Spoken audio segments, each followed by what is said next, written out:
পঞ্চগড়ের টুনিরহাট বাজারের নৈশ প্রহরী রফিকুল ইসলাম ডুবু হত্যা মামলা, যে ঘটনায় আতঙ্ক ছড়িয়ে পড়েছিল পুরো এলাকায়। অবশেষে পুলিশের হাতে গ্রেফতার হয়েছে এই নৃশংস হত্যাকাণ্ডের মূল আসামি আরমান ইসলাম আমজাদ। এই ঘটনায় আজ এক জরুরি সংবাদ সম্মেলনে বিস্তারিত জানিয়েছেন জেলা পুলিশ সুপার জনাব মোহাম্মদ মিজানুর রহমান মুন্সি। কি বললেন তিনি, কিভাবে ধরা পড়ল আসামি এবং তদন্তের অগ্রগতি এখন কোন পর্যায়ে, সব জানবেন এই প্রতিবেদনে। আমরা সংবাদ পাই যে টুনিরহাট এলাকায় এক সমিলের বারান্দায় একটা গলাকাটা লাশ পাওয়া যায়। তার নাম হলো রফিকুল ইসলাম। পরে আমরা এই বিষয়ে থানায় একটি হত্যা মামলা রুজু হয়। এই প্রেক্ষিতে পঞ্চগড় জেলা পুলিশের একটি চৌকস টিম কাজ করতেছিল। দীর্ঘদিন কাজ করার পরে গতকাল বিকেলে আনুমানিক 5 ঘটিকার সময় তাকে আমরা ধরতে সক্ষম হই। তাকে নিয়ে আসার পরে তাকে জিজ্ঞাসাবাদ করে উনি জানায় যে ওই দিন রাতে আনুমানিক 1:30 থেকে 2:30টার সময় তারা দুজন, যে ডিসিজ মারা গিয়েছে রফিকুল ইসলাম এবং যে আসামি আরমান, দুজনে তাস খেলতেছিল, রামি খেলতেছিল তাস দিয়ে। তো এটা একটা জুয়া খেলা। ওই খেলার এক পর্যায়ে তারা ছিল যে 100 পয়েন্ট করলে তারা জিতে যাবে এবং 400 করে 408 টাকা তারা বোর্ডে জমা রাখে। তো যখন তাদের খেলাটা শেষ পর্যায়ে, যখন এই যে আসামি যে মারা গিয়েছে সে একটা ভুল ওভারট্রাম করার কারণে এখানে যে আসামি তার পয়েন্ট পূর্ণ হয়ে যায় এবং সাথে সাথে টাকাটা সে চলে যেতে চায়। তখন সে ক্ষিপ্ত হয়ে যায় যে খেলা শেষ হয়নি। এই কথা যেহেতু চলে যাচ্ছিল, তখন তার হাতে থাকা যে সুপারি গাছের যে চাকু সুপারি গাছ কাটে, এটা দিয়ে তখন আসামিকে সে পিছন দিক দিয়ে খুব দেওয়ার চেষ্টা করে এবং তার পিছনে একটা আঁচড় লেগে যায়।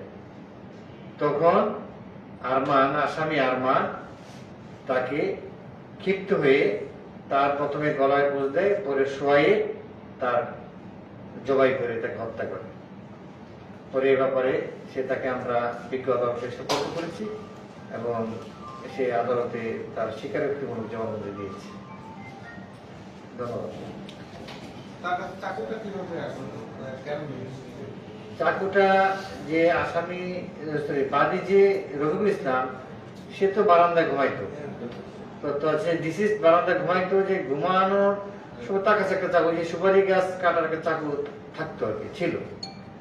এটা সে তো বারান্দায় ঘুমাইতো, বাড়িতে থাকতো না।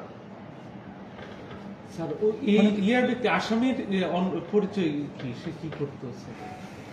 সে এমনি কিছু করে না, সে এভাবেই বাবু করে ঘোরাফেরা করে, বাড়ির থাকে, তাস খেলে, নেশা করে। এতদিন পরে কিভাবে, কোন সূত্রে আপনারা পেলেন? এটা আমরা তার পিছনে আমরা লেগেছিলাম। হ্যাঁ, তার পিছনে লেগেছিলাম আমরা। এখানে প্রযুক্তির ব্যবহার হয়েছে। আমরা দীর্ঘদিন তাকে আমরা ফলো করছি।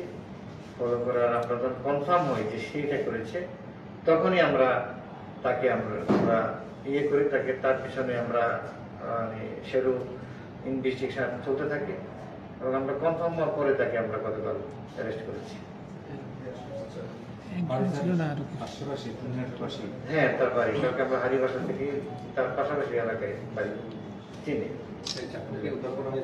হ্যাঁ, চাকুটি সে বলেছে যে এটা রাতের বেলা যখন আমরা নিয়ে যাই, এটাকে ব্রিজের পাশে ফেলাই দেয়।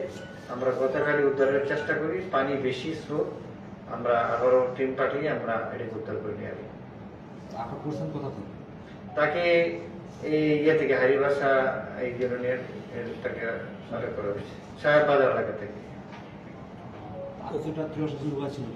না না না, সে তার শ্বশুর বাড়িতে ছিল। সেখান থেকে সে ঢাকা চলে যাবে যখন এই সংবাদ পাই, তখন তাকে রাস্তা থেকে আমরা আটক করি।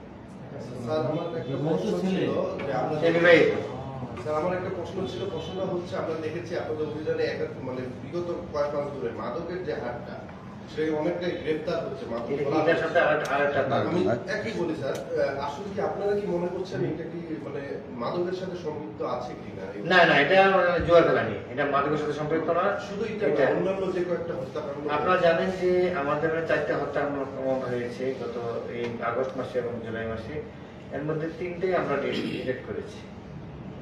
আপনারা জানেন যে দেবীগঞ্জে একটা হত্যা মামলা হয়েছে, সেটা আমাদের ডিটেক্ট হয়েছে। আপনারা জানেন যে এখানে যে জয় হত্যা মামলা, তাকে চুরি করে, এটা আমরা ডিটেক্ট করেছি। টুনিহারের হত্যা মামলা আমাদের একটা ডিটেক্ট হলো।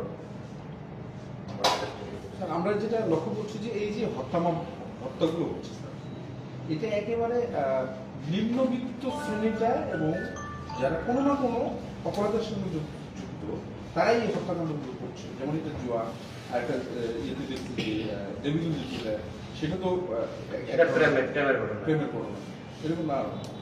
স্যার এইটা নিয়ে আপনাদের কোনো উদ্যোগ আছে কিনা, মানে কোনো সচেতনতা বা এরকম কিছু? না, এগুলি আসলে হলো সামাজিক সচেতনতা। আমরা আপনারা জানেন যে আমরা প্রতিনিয়ত সামাজিক সচেতনতামূলক প্রোগ্রাম করছি, এবং আমরা যেটা যাতে মানুষ যাতে মাদকে জড়িয়ে না করে, এবং বিশেষ করে মাদক এবং অন্যান্য যে অপরাধগুলো, এগুলাকে আমরা সোশ্যাল অ্যাওয়ারনেস যে ক্যাম্পেইনগুলো, আমরা কিন্তু প্রতিনিয়ত বিভিন্ন এলাকায় মিটিং করছি।